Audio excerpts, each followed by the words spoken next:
그의 그림에는 신화도, 영웅도 등장하지 않았습니다. 그의 캔버스에 담긴 것은 이탈리아 시민, 하층민의 모습이었습니다.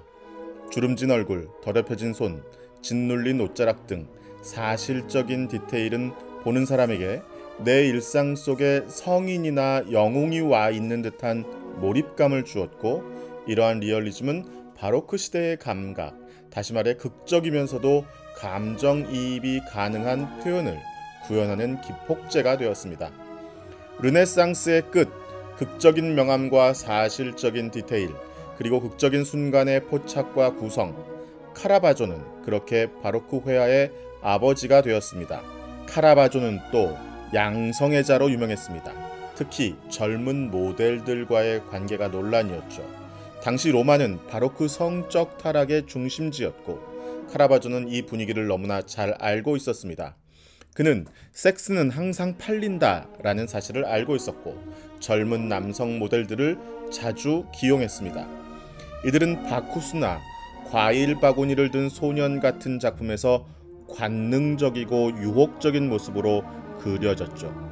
그러나 카라바조가 분만큼이나 자주 손에 쥐었던 것이 있습니다. 그것은 바로 칼입니다. 그는 1598년부터 1606년까지 밝혀진 것만 15차례 수사기록부에 이름을 올렸고 6번이나 감옥에 갔습니다. 집주인의 문에 배설물을 바르는 기행은 물론이고 웨이터, 공증인, 경찰, 매춘부의 고객, 카라바조는 누구든 공격했습니다. 1606년 5월 28일 카라바조는 로마 귀족 라누치오 토마소니를 살해합니다. 전통적으로는 테니스 도박 싸움이 원인이라 알려졌지만 2000년대 이후 밝혀진 새로운 해석은 더 자극적입니다. 매춘부 필리데 멜란드로니를 둘러싼 갈등 속에서 카라바조는 토마소니의 대퇴동맥을 찔러 죽입니다. 해설 중에는 카라바조가 토마소니를 거세하려 시도했다는 자극적인 얘기들도 존재하죠. 그날 이후 카라바조는 로마에서 참수형 선고를 받고 도망자가 됩니다. 그런데 놀라운 점은 이 광인 카라바조는 도망자 신세 와중에도 그림을 그렸다는 것입니다. 그리고 그 그림에는 그의 폭력성이 고스란히 녹아 있었죠. 세례 요한의 참수, 피로 자신의 이름을 서명했다거나 다윗과 골리앗의 잘린 머리에 자신의 얼굴을 그렸다거나 홀로페르네스를 참수하는 유디트에 드러나는 잔혹함의 디테일. 그는 수많은 죽음과 폭력을 그렸습니다. 심리학자들은 미학이 아닌 강박이라고 부를 정도였죠. 카라바조의 작품 중 3분의 1 이상이 폭력적인 장면이나 죽음을 다룹니다. 특히 참수 장면에 대한 그의 집착은 기괴할 정도죠. 카라바조는 폭력을 휘두르면서도 그 폭력을 너무 아름답게 재현한 사람이었습니다. 그의 작품은 고통을 미화하지 않았습니다. 피는 선혈처럼 진짜였고 공포는 현실이었습니다. 카라바조는 여러 작품에서 자기 자신을 등장시킵니다. 성 마테오의 순교와 그리스도의 체포에서 그는 방관자 혹은 공범자로 등장합니다. 이는 그의 내적 갈등과 자신의 악행에 대한 죄책감을 보여주는 장치였죠. 정신의학적 관점에서 카라바조가 조현병을 앓았다, 누군가는 경계성 인격장애를 갖고 있었다, 누군가는 편집증에 걸렸다라고 분분한 이야기를 하지만 일치되는 견해는 없습니다. 하지만 확실히 정상은 아니었을 것 같군요.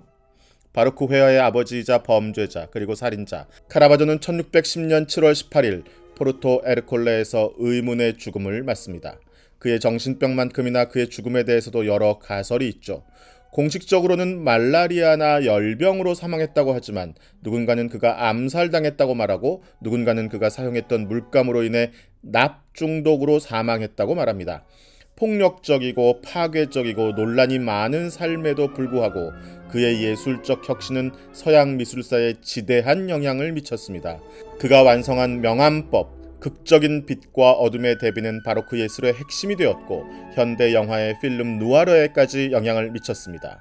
39년간의 짧고 시끄러운 생애는 현대인들에게 여전히 많은 질문을 던집니다. 예술가 개인의 도덕성과 작품의 가치는 어떤 관계에 있는가? 천재성과 광기는 어떻게 연결되어 있는가? 카라바조는 이런 질문들에 대한 명확한 답을 주지는 않지만 인간의 복잡성과 예술의 힘에 대해 깊이 생각해보게 합니다. 그의 삶과 죽음은 여전히 미스터리로 남아있지만 그가 남긴 예술적 유산은 400년이 지난 지금도 우리를 감동시키고 있습니다. 문화 콘텐츠 아시아 스토리를 잇는 인문 채널 데그니티 V. 오늘 갑자기 카라바조 이야기를 하게 됐네요. 조씨인가요? 카라바조. 이 사람의 원래 이름은 미켈란젤로 메리시 다 카라바조예요. 근데 미켈란젤로 하면 떠오르는 사람 있죠. 미켈란젤로 너무 유명한 화가가 있잖아요. 그래서 원래 이 사람 이름이 자기가 미켈란젤로인데 미켈란젤로라는 화가가 자기 직전에서 활동을 너무 열심히 해가지고 많이 해가지고 유명한 화가가 있어서 자기랑 이름이 똑같아서 이름을 바꾸죠. 카라바조라고. 바꿨다기보다는 그 이제 자기 이름을 덧붙이는 거죠. 카라바조는 원래 자기가 태어난 마을 이름이에요. 그래서 자기가 살았던 마을에 이름을 붙여서 카라바조라는 이름으로 더 많이 알려지게 된 그런 화가입니다. 아니 우리가 사실은 이제 지난 영상에서 미술을 감상하자, 예술을 감상하자 그런 얘기를 했었죠.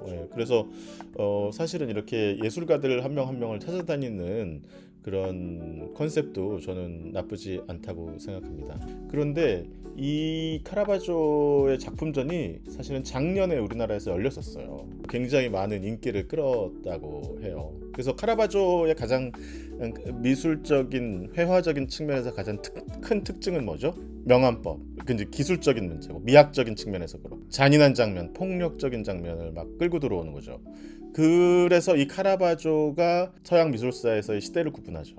어디와 어디? 르네상스 시대를 마감하고 바로크 시대를 여는 첫 화가가 되었죠.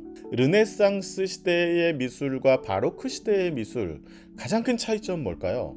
중세 시대를 마무리하고 문예부흥의 시대가 왔다고는 하지만 그럼에도 불구하고 르네상스 시대까지만 해도 상상화를 많이 그렸어요. 상상의 그림들을 많이 그렸어요. 실제로 벌어지고 있는 우리 눈앞에 벌어지고 있는 이야기들을 그린 게 아니고 성경에 나오는 특히 최후의 만찬 이런 작품들 굉장히 유명한 서양 미술사의 걸작이잖아요. 그런데 그거 어떻게 그렸습니까? 실제로 최후의 만찬을 본 사람이 누가 있습니까? 없죠. 그 상상으로 그냥 그린 거예요. 그 르네상스 시대에는 중세 이후에 나타났음에도 불구하고 여러 가지 그 성당이나 교회를 장식하는 프레스코화 같은 것들이 많이 유행을 했고요. 그런데 바로크 시대로 오면서 이런 경향이 줄어듭니다. 그러니까 줄어든다기보다는 완전히 바뀌죠, 흐름이. 바로크 시대를 대표하는 이제 미술적인 경향이나 이런 것들은 사실주의적 기법으로 많이 돌아서게 됩니다. 그래서 실제로 그 눈앞에 보이는 장면들을 그대로 그리고 인물화, 초상화, 풍경화 이런 것들을 이제 많이 그리게 됩니다. 그러니까 이것이 일종의 서양 미술사에서의 굉장히 큰 변화라고 이야기할 수 있겠죠. 그런 시대를 제일 앞서서 열었던 화가가 바로 카라바조다라고 얘기할 수 있고요. 그 사실적인 그림을 그리려고 하다 보니까 결국은 현실에서 나타나는 우리가 볼 수 있는 것들 중에 뭐 일상적으로 보이는 것들을 그려도 뭐 오늘날에는 뭐 상관이 없지만 그 당시에는 이 시대의 변화를 이끌기 위해서는 뭔가 획기적이고 좀 자극적인 변화가 좀 필요했다 이렇게 얘기할 수 있겠죠. 그래서 카라바조가 폭력적인 그림, 그 선혈이 낭자한 그림 그런 그림들을 이제 많이 그릴 수밖에 없었던 것이죠. 개인의 어떤 성격도 거기에 맞아 떨어졌기 때문에 그랬을 것은 분명합니다만 예를 들면 도마뱀에 물린 소년 이런 그림 같은 걸 보면 되게 기괴해요. 아까 그 앞에서 말씀드렸던 것처럼 그 기괴한 표정으로 살아 있습니다. 그리고 또 이 카라바조는요 똑같은 그림을 많이 그렸어요. 여러 번 그렸어요. 같은 제목의 같은 그림을 3장, 4장 막 이렇게 그린 걸로 유명한 화가입니다. 왜냐하면 이제 부탁을 받고 돈을 받고 팔아야 되니까 나 저 그림 좋다 하는데 누가 사가 버리면 또 팔 수가 없잖아요. 그래서 일종의 이게 조금 과잉 해석일지 모르겠습니다만 기술복제 시대의 예술작품이라고 하는 그 베냐민의 유명한 그 논문이 있잖아요. 그런 것처럼 그림은 복제할 수 없는데 이 카라바조는 자기 그림을 여러 번 그림으로써 뭔가 일종의 복제를 시도했다. 얘기해 볼 수도 있겠습니다. 그래서 그 여러 장 남아있는 것들 가운데서 위작 논란이 가끔 있어요. 이 그림은 원래 이 카라바조가 그린 붓터치랑 좀 다르다, 좀 위작인 것 같은데, 뭐 이런 논란이 가끔 있습니다. 그러나 실제로 위작은 아니고 매번 그릴 때마다 완전히 똑같이 그릴 수는 없기 때문에 좀 이제 달라질 수밖에 없는 것입니다. 바로크라고 하는 양식의 이름, 미학적 특징의 이름은 페랄로 바로카라고 하는 포르투갈어에서 유래했다고 얘기들을 합니다. 근데 이 페랄로 바로카라고 하는 말은 무슨 말이냐면 찌그러진 진주라는 뜻이에요. 원래 이 바로크라는 말이 이제 쓰이기 시작하면서부터는 건축물에 빗대서 쓰였었습니다. 그러니까 덩치만 크고 멋대가리 없는 그런 건축물들을 가리킬 때 바로크 같다, 찌그러진 진주 같다, 뭐 이런 식으로 이제 비하하는 의미로 쓰였는데, 후대에는 그것이 그 특정한 그 건축 사조나 예술 사조, 미술 사조를 가리키는 말로 변화하게 된 것이죠. 카라바조가 우리가 바로크 시대의 첫 번째 인물이다라고 했을 때, 그것을 카라바조가 자의식을 가지고 나는 오늘부터 바로크 시대의 첫 번째 시대를 열 거야 이렇게 시작한 건 아니겠죠.